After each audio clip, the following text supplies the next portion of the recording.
Podemos? Não entendi. Opa, desculpa, então. Olá, bem-vindos e bem-vindas todos a essa série especial com os vencedores do Prêmio Impactos Positivos 2025. Eu sou Roberta Coutinho, uma das conselheiras do prêmio, e estou aqui com o Ronaldo Silvestre, do Instituto IT de Itabira, em Minas Gerais, e com o Francisco Vicente, um amigo de longa data da Yunus Negócios Sociais. Eu sou Roberta Coutinho, conselheira, então, do prêmio, e vou me apresentar rapidamente, né? Eu sou... Bom, antes disso, o Ronaldo, ele é o dinamizador... Ai, tá vendo? Engasguei. Vou ter que fazer de novo, tá? Vamos lá. Agora vai de novo e não vou mais engasgar. Vamos lá. Bem-vindos e bem-vindas todos para mais um episódio dessa série especial de podcasts com os vencedores do Prêmio Impactos Positivos 2025. Estou aqui com o Ronaldo Silvestre, do Instituto ITA, Instituto Social... IT. Peraí, gente. Bora lá. Vamos lá, bora lá. Bem-vindos e bem-vindas a todos a mais esse episódio da série especial com os vencedores do Prêmio Impactos Positivos 2025. Estou aqui com o Ronaldo Silvestre, da Fábrica Social IT de Itabira, foi vencedor na categoria Dinamizadores do Ecossistema.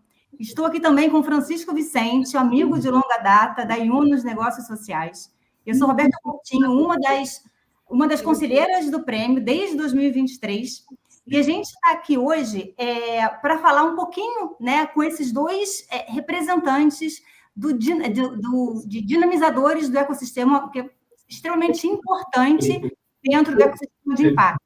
Tem alguém com som aberto atrás. Não sei o que... Isso, obrigada. Que aí está saindo um sonzinho aí. Vamos lá. Então, estou aqui com esses dois representantes do ecossistema de impacto. O Ronaldo, queria até que você se apresentasse, Ronaldo, contando um pouquinho do que é a Fábrica Social IT. Eu sei que ela une capacitação, geração de renda, reaproveitamento de materiais, mas ninguém melhor que você para contar um pouquinho do que vocês fazem lá dentro, por favor.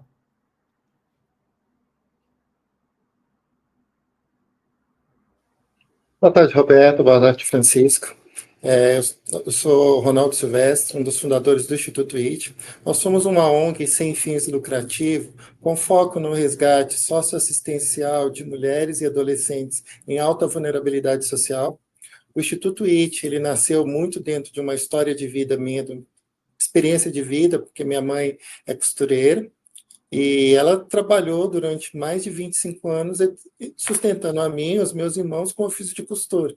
Então, a gente fundou o Instituto, por eu ser itabirano, uma cidade mineradora, em alta complexidade, principalmente de violência sexual e violência doméstica para mulher.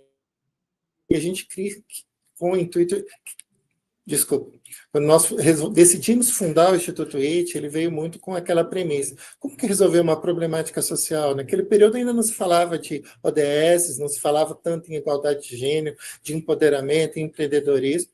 Aquele período foi um período assim, um divisor de água, em que a gente precisava levar uma solução à minha cidade natal, que ainda estava acontecendo um número gigante de violência, de exploração de meninas e mulheres, por ser cidades mineradoras. E qual que é o entendimento? Como eu vi aquelas pessoas que estavam sofrendo essas agressões? Aí nós fizemos um mapeamento e entendemos da vocação em Itabira Nata do ofício de costura, da mesma forma que a gente entende que hoje, quando uma mulher tem uma máquina de costura, ela tem uma ferramenta e ela trabalha para vencer a pobreza em qualquer lugar do mundo. E nós trouxemos muito dentro dessas características, de entender o ser humano, de entender as reais aptidões e, principalmente, de escolher algo que pudesse não só impactar aquele momento, mas que fosse uma fonte de renda em uma forma segura. A Fábrica Social ela foi startada em 2020, com o início da pandemia. Em 2022, a gente conseguiu conquistar o prêmio de cidades empreendedoras, justamente por isso, porque a gente estava desconstruindo um processo de compras de uniformes escolares para as crianças carentes da rede municipal. Então, as mães que estavam aprendendo o ofício de costura começaram a ser remuneradas, começaram a receber, em decorrência disso, produziram uniforme para 10 mil crianças. Meados de 2022 até o início de 2024, foram mais de 70 mil peças de roupas produzidas por um grupo de 60 mulheres. A gente conseguiu, com isso, trazer dignidade, trazer respeito, e que mães e avós entenderam que a transformação social, a mudança de um ciclo de violência para um ciclo de vida digna, ela depende do trabalho e depende dessas ações. Muito legal, Ronaldo, parabéns. E queria aproveitar aqui e chamar o Chico para se apresentar, contar um pouquinho do papel da Yunus também, né, da atuação da Yunus dentro do ecossistema e desse papel importante como grande dinamizador do ecossistema de impacto. Chico. Prazer ter aqui você hoje com a gente, viu? Obrigado, Roberta. Prazer, Ronaldo.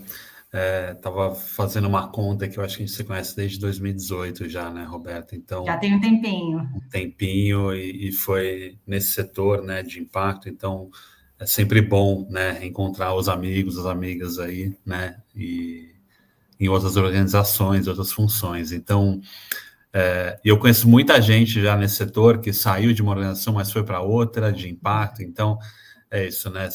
Que bom que essas pessoas continuam por aqui. Mas a minha carreira, ela começou de um jeito diferente. Eu sempre tive uma conexão muito forte com a área social e ambiental. Eu sempre quis trabalhar com isso. Mas eu me formei em administração, né? E como todo jovem, a gente quer ter nossa independência financeira, e eu fui trabalhar no mercado tradicional. Isso foi em 2006, mais ou menos, e quando a gente olha no Brasil, nessa época, o setor de impacto, ele praticamente não existia, né? E aí eu trabalhei 10 anos no setor tradicional, sempre na área financeira, então eu sempre tive um misto de humanas com exatas. E quando eu fui fazer meu mestrado fora, eu fiz meu mestrado, né, meu MBA na Holt, em Boston, isso foi em 2011, 12, e no primeiro mês eu caí de cabeça nesse tema de empreendedorismo social, investimento de impacto. E eu não conhecia aquilo, e para mim foi uma baita surpresa boa de entender que era possível trabalhar com impacto e, idealmente, ter até uma remuneração adequada, né? Então, para mim, era sempre muito ligado ao voluntariado, e eu tive muitas, e faço ainda muito voluntariado, mas no dia a dia eu não conseguia me ver por conta de questões financeiras, né? 100% no voluntariado.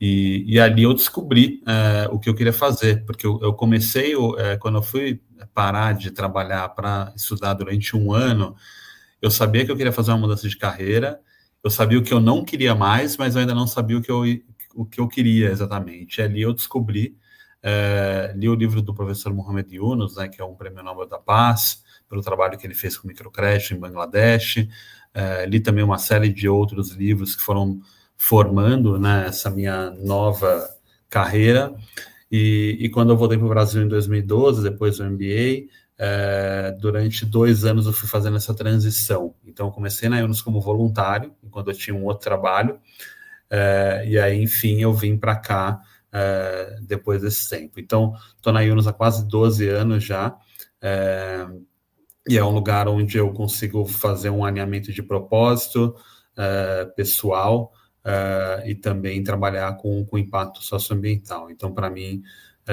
foi uma mudança que me trouxe, enfim, um senso de legado, felicidade, coisas que eu busco também muito forte na minha vida pessoal. E respondendo a sua segunda pergunta, Alberto, a gente se vê como um dinamizador do ecossistema. Por quê? Porque hoje a gente tem 3 frentes principais. Em todas essas 3 frentes, né, o empreendedor social está no centro, né? A empreendedora social, o empreendedor social está no centro. Então, número 1 é a área de investimento de impacto. Então, a gente tem fundos, né, e veículos financeiros que financiam negócios de impacto com o conceito de capital paciente, então são empréstimos com taxas de juros baratas, acessíveis, longo prazo e apoio técnico, né? Então, são mais de 50 negócios financiados no Brasil, mais de 40 milhões de reais já desembolsados para esses negócios em todas as regiões do país, né? Norte, Nordeste, Centro-Oeste, Sul e Sudeste. A outra frente que a gente tem uma frente de inovação social corporativa, onde a gente atua com grandes empresas, fundações e institutos, com o objetivo de trazer inovação social para dentro do setor privado, seja via criação de negócios sociais corporativos, como a Água Ama da Ambev, o caso do Garmin Danone, que teve em Bangladesh, mas também focado em trazer, por exemplo, inovação para a cadeia de fornecedores dessas empresas, ou formular uma estratégia de impacto com essas grandes organizações.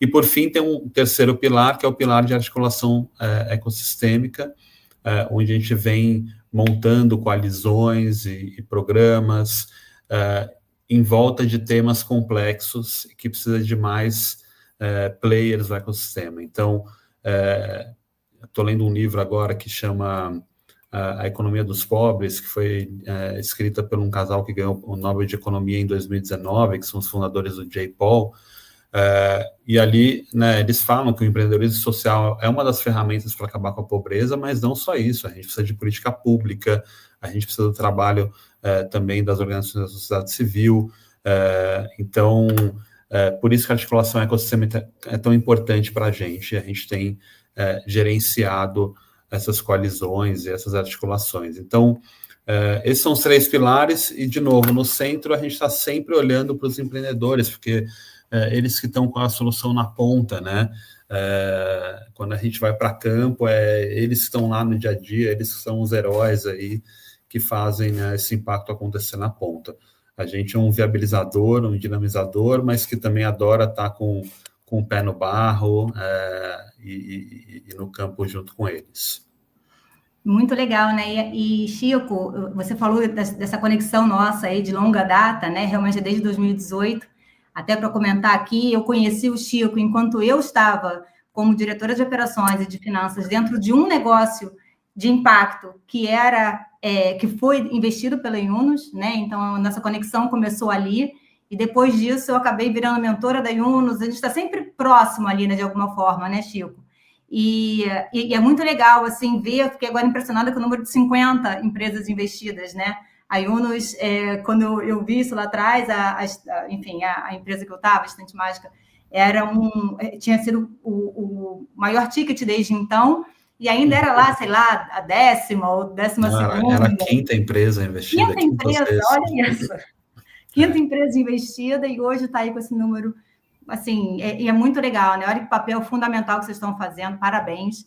E aí eu até volto para o Ronaldo agora, porque o Ronaldo, além, né, de todo esse trabalho que começou aí com as costureiras, com essa fábrica de costura, vocês fazem uma articulação interessante também, né, Ronaldo? Vocês fazem diversas conexões com prefeitura, com a Polícia Federal. Conta um pouquinho dessas conexões, né, para justamente vocês estarem se enquadrando como também um dinamizador do ecossistema. Fala um pouquinho sobre isso para a gente, por favor.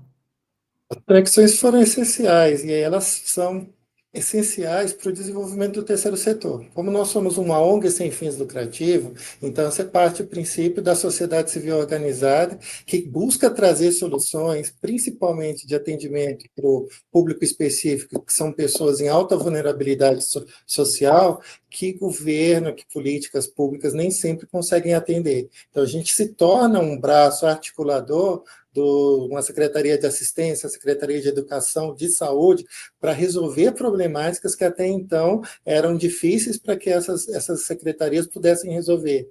Essa relação de parcerias estratégicas, o Instituto, a gente sempre teve um veio que é ir sempre além, dentro dos projetos de pesquisa, dentro das análises. A parceria esse ano a gente assinou um acordo de colaboração com a Receita Federal via a 6ª região fiscal, que é de Minas Gerais, e que foi o primeiro acordo que a Receita assina como uma entidade sem fins lucrativos. Até então, esses acordos de confiabilidades acontecem com prefeituras, com Polícia Militar, Polícia Civil, e hoje a gente é um fiel depositário. Por quê? Porque, assim, quando a Receita apreende uma mercadoria, quer seja falsificada ou contrabandeada, ela está dando um chute na boca do estômago de uma empresa que está cometendo uma infração. E até então a Receita mantinha aquilo parado dentro dos depósitos. Os eletrônicos eles podem ser doados para entidades, para asilos, para hospitais, a exemplo, para fazer os bazares solidários. Mas a mercadoria falsificada, como no caso do vestuário, principalmente calçados, ele não tem como ser doado para ser revendido. Então, a Receita ou guardava em depósito ou incinerava. A gente trouxe uma proposta de uma transformação dentro do próprio setor do design que surtisse um efeito positivo e que também conseguisse mudar um pouco da imagem da Receita que apreende e que incinera. Não, hoje a Receita apreende, envia para a gente faz uma transformação. Então, um exemplo, um tênis Nike falsificado. Ele é transformado, ele não é descaracterizado, ele não é destruído. O tênis continua com um apelo de desejo, ele continua com o formato e principalmente com uma força, mas são retiradas as etiquetas, toda aquela parte de identidade visual da Nike, e a gente reborda outras estampas, outros detalhes, outras logomarcas, e aquele tênis vai para doação para comunidades carentes. Então, a gente entende muito que esse lado inédito é fazer o que ninguém nunca fez. É que não existia uma solução para essas mercadorias falsificadas. Nós criamos as soluções. Nós trouxemos, no meu papel enquanto designer de produto, designer de moda também, é a minha área de trabalho. Então, eu trouxe as soluções para que a Receita entendesse que a cada tênis transformado e doado para cada criança ou para cada família, ela está gerando uma economia dentro da curva dentro do ROI, que é aquela questão do retorno do investimento, eles estão gerando uma economia de média de R$150 a R$200 naquela família de baixa renda. Imagina uma família com 6 crianças, pais com 6 crianças. 6 crianças recebem esse tênis. É uma economia de R$1.000. É um reinvestimento, é um retorno de um ROI, principalmente para a economia local, muito forte ali, muito expressivo dentro da realidade para aquelas pessoas que vivem na linha de pobreza. Porque o que seria característico? Recebe um tênis usado, ganha de doação, ganha das igrejas, tudo não. Agora eles estão recebendo uma mercadoria que foi transformada, que veio do fruto de um crime, mas que está cumprindo um ciclo social bem complexo. Por isso que a gente se enquadra muito dentro dessa questão de dinamizador, porque é uma prática altamente replicável. A gente está fazendo algo na 6ª região fiscal, que está servindo de inspiração para a 10ª região fiscal do Rio de Janeiro, exemplo, está sendo exposta em Brasília, está indo para a COP30, 200 bonés que nós descaracterizamos, bonés falsificados, nós bordamos a logomarca da Receita e está sendo enviado para a comitiva da Receita que vai estar representando o país. Então, a gente trouxe uma solução de olhar um nicho dentro de um cenário e de criar soluções que vão gerar emprego. Porque, como eu coloco, olha, uma mulher ela não precisa de ser formada no ensino médio para ser costureira. É uma profissão que passa de mãe para filha, é uma profissão 100% prática. E é uma profissão que ainda no mundo é a segunda que mais pratica o trabalho escravo, e a indústria de confecção é a segunda mais poluente do mundo. Então, a gente vive grandes problemáticas dentro desse cenário do vestir. E quando a gente traz essa solução, a gente coloca ali um alfinete dentro de um problema macro gigante mundial. E você está trazendo uma coisa muito interessante que eu vejo aqui, que é o seguinte: você trouxe uma grande inovação social, né, para uma problemática que existia. Você trouxe uma inovação social e você tem um impacto, não só social, mas um impacto ambiental significativo Sim. também, porque tudo isso que ia ser incinerado, ia gerar mais gases, enfim. Isso, na verdade, você transformou isso num impacto social positivo para uma família, né? Então, ou para uma família, ou para a Receita, ou, enfim, ou para a Polícia Federal. Enfim, e fantástico, assim, como a gente pode ser criativo, né, e transformar esses problemas, essas dores, em soluções, de fato, que causem esse impacto positivo que é o que a gente busca, né? E aí, Chico, volto para você aqui, para você trazer um pouquinho até dos pontos em comum que você vê, né, seja dores, desafios, resultados, enfim, que você tenha visto aí nesse seu, enfim, com esses 50 negócios que vocês apoiam diretamente, mas não só nesses, né? Nesses outros tantos negócios que chegam até vocês, seja através das parcerias, seja através dessa inovação que vocês fazem também, né, junto com as grandes corporações. Conta um pouquinho aí do que você já tem visto em relação a esses pontos comuns entre os negócios de impacto. O primeiro ponto em comum é o que você estava comentando, né, Roberto, a respeito da história do Ronaldo, da inovação social. Quando a gente pensa em inovação, as pessoas costumam pensar naquela inovação de alta tecnologia, de inteligência artificial. E não, inovação, ela pode ser algo complementar, né? Ela pode ser um novo uso para um produto já existente, ou uma mudança regulatória que permite, né, a geração do impacto socioambiental, como o IT aqui pensou, né, a fábrica social. Então, e o mais interessante da inovação social, e quando a gente fala de inovação, a gente está falando inovação para quem? Né? Empreendedorismo para quem? Você está criando um produto para uma classe A, B, que na verdade está criando ali uma necessidade muitas vezes não necessária, né? Ou você está criando algo que realmente está liberando o orçamento de uma família, né? Que é o caso da fábrica social. Então, é um tipo de inovação que gera inclusão social, gera ROI, né? Libera o orçamento familiar para outros usos, como poupança, moradia, alimentação. Então, é esse tipo de inovação que a gente quer financiar e estimular como dinamizador, né, na Yunus. E aí, com relação às dores que você perguntou, acho que uma dor que as organizações têm é acesso a capital, e aí o capital pode ser doação, pode ser empréstimo ou uma participação acionária, né? Então, eu tenho estudado muito isso e cada vez mais eu vejo como o sistema financeiro não foi desenhado para essa nova economia que a gente está falando, né? Para as empresas B, para as empresas de steward ownership, para os negócios sociais, para as cooperativas, né? Para o público periférico. Então, vindo de uma organização financeira, a gente tem a obrigação, né, de desenhar esses novos modelos financeiros que vão financiar essa nova economia. Então, acesso a capital é uma dor. A segunda dor é acesso a conhecimento técnico, capacitação. Cada vez hoje, né, a tecnologia proporciona uma democratização desse conhecimento, mas é muito conhecimento, né? Então, de certa forma, a gente, como dinamizador, tem que fazer uma curadoria disso. Então, a gente promove na Yunus para essas mais de 50 empresas financiadas, né, aulões de mensuração de impacto, gestão financeira, assessoria jurídica, dentre outras temáticas, e também cursos com organizações que treinam, né, e formam empreendedores.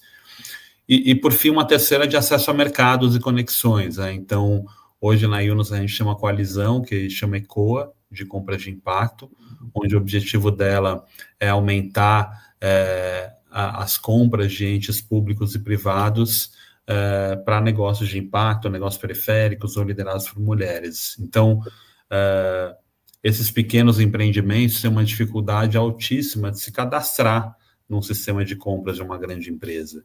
E aí a gente faz, né, a gente, de um lado para as grandes empresas, a gente vê como que elas podem flexibilizar isso, e do lado dos pequenos negócios, a gente apoia nessa formação de inscrição e de se conectar. E uma outra questão que a gente vê é capital de giro, né? Então, muitas vezes uma grande empresa, ali por suas metas, ela paga ali em 60, 90, 120 dias, enquanto que, né, depois da emissão da nota, sem falar na entrega do projeto, né, que é feita antes da emissão da nota. Então, um novo produto que a gente está desenhando na Yunus hoje é um produto de antecipação de recebíveis. Então, descontar, né, adiantar um valor para a pequena empresa baseada ou na nota fiscal ou no contrato que ele já tem com essa grande organização.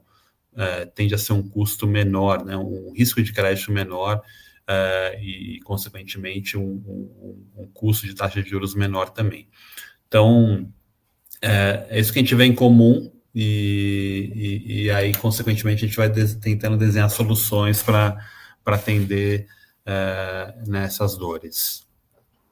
Muito legal, Chico. E até para a gente já caminhar aqui para o nosso encerramento, que dica que você daria para os negócios que, na verdade, buscam se aproximar da Yunus, né, com todo esse portfólio de soluções que vocês têm hoje?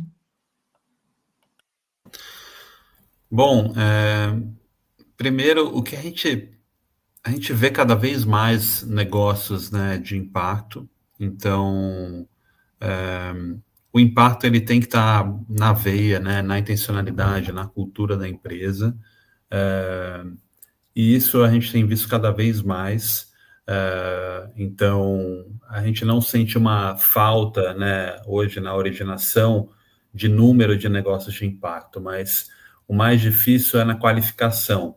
Então, negócios que tenham ali um modelo de receita recorrente, né, que realmente desenvolveu um produto ou um serviço que atende uma dor do mercado e então tem essa recorrência de receita, essa é uma. E outra é a gestão financeira. Eu já vi muita empresa, e aí que já estava num tamanho bom de empresa, assim, faturando 10, 15 milhões de reais ao ano, e nessa ânsia do crescimento, e aí eu acho que é muito cruel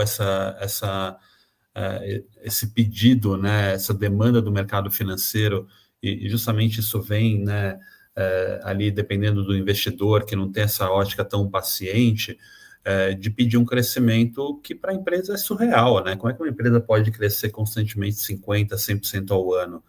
Isso, ainda mais quando a gente está falando de decrescimento, né, de esgotamento dos recursos naturais do planeta. E aí, nessa ânsia de crescimento rápido, a estrutura de capital da empresa ela fica desbalanceada, a empresa fica muito endividada, né, não consegue gerar, né, lucro suficiente para pagar juros e amortização. Então, eu já vi empresas que tinham, né, um balanço super redondo, uma operação financeira super redonda, e de um ano para o outro ela ter esse desbalanço e muitas vezes ter, né, problema de fluxo de caixa e até de ter que fechar as portas, né? Então, estando nesse setor há mais de 10 anos, a gente vê muita coisa por falha de gestão. Então, e diria que são esses 2 pontos aí de dicas que eu daria. Dicas, né? E, Ronaldo, também caminhando aqui para o nosso encerramento, você foi o grande vencedor, né? A Fábrica Social foi um grande vencedor da categoria dinamizadores. O que foi ganhar o prêmio para vocês? Enfim, que impacto que isso teve? E que dica que você daria até para aqueles empreendedores que pensam, de repente, em aplicar para o prêmio do próximo ano, né? Que tem aqui a Yunus como nosso grande parceiro também. Já tem alguns anos, né, Chico? Acho que já tem uns 3 anos aí de parceria. E, Ronaldo, conta um pouquinho para a gente aí, né? Para esses empreendedores que tentam, enfim, que queiram se inscrever para o Prêmio Impactos Positivos. Uma importância inigualável a gente ter conquistado o Prêmio de Impactos Positivos, que mostra a transparência e a seriedade do trabalho que a gente vem desenvolvendo. Eu acho que todo prêmio, quando a gente faz a inscrição, vai atrás, em busca do respeito. Vem o reconhecimento, mas também vem o respeito do que, muitas vezes, o trabalho que é feito no interior ou dentro das ONGs, ele é invisibilizado por questões políticas, como uma premiação mostra como o trabalho está sendo notório, como o trabalho pode inspirar e impactar positivamente também para ser replicado em outras regiões. Eu acho que, como assim, fundador do Instituto, eu acho que uma grande lição que a gente enfrenta e vivencia o tempo inteiro é a busca de conhecimentos. Eu não coloco isso só como lição, mas como uma base. Qualquer empresa, qualquer ONG, qualquer grupo de associação que queira trabalhar os negócios de impacto ou tão somente trazer soluções às problemáticas sociais, ambientais e econômicas, ela precisa entender da legislação, do que é o marco regulatório da sociedade civil, do que é a Lei 13.019, quais as alterações que aconteceram, porque nem sempre é tudo muito fácil, muito simples. você ter uma ideia, nesse ano que a gente conquistou o Prêmio de Impactos Positivos, a Prefeitura de Itabira encerrou o termo de colaboração com a entidade e a gente está sujeito a ter que devolver os equipamentos, que são as máquinas de costura. Então, quando você entende esse outro lado do papel da organização da sociedade civil, a gente leva, igual nós levamos, protocolamos no Ministério Público, nós usamos todos os artifícios das leis federal, estadual e até mesmo municipal, porque existe um regimento, existe uma série de leis que garantem os direitos da sociedade civil. Então, a gente não pode ficar preso somente àquelas relações de imediatismo. Acho que uma ONG, para ela conseguir se consolidar, conseguir aprimorar o trabalho, ela tem que ter um entendimento dos fundadores, dos diretores, muito dentro das legislações. E a gente não pode só olhar o marco regulatório. Você tem uma ideia, assim, para vocês entenderem um pouquinho. Para o Instituto conquistar e até a ponto de assinar um acordo de cooperação com a Receita Federal, foram 5 anos, enviando os documentos, fazendo protótipos, mostrando camisetas falsificadas, transformadas em sacolas. A gente conseguiu conquistar uma confiança de trazer uma solução. Por exemplo, de pegar uma camisa de futebol aqui em Minas Gerais, do Cruzeiro, do Atlético, do Rio de Janeiro, do Flamengo, transformar em uma mochila que criou desejo, não só para os torcedores, mas para os adolescentes usarem para irem para as escolas. Então, a gente precisa estar atento também dentro do que se passa num contexto não só social, mas econômico e político em todos os aspectos. Não tem nada isolado, né? Está tudo conectado. Não.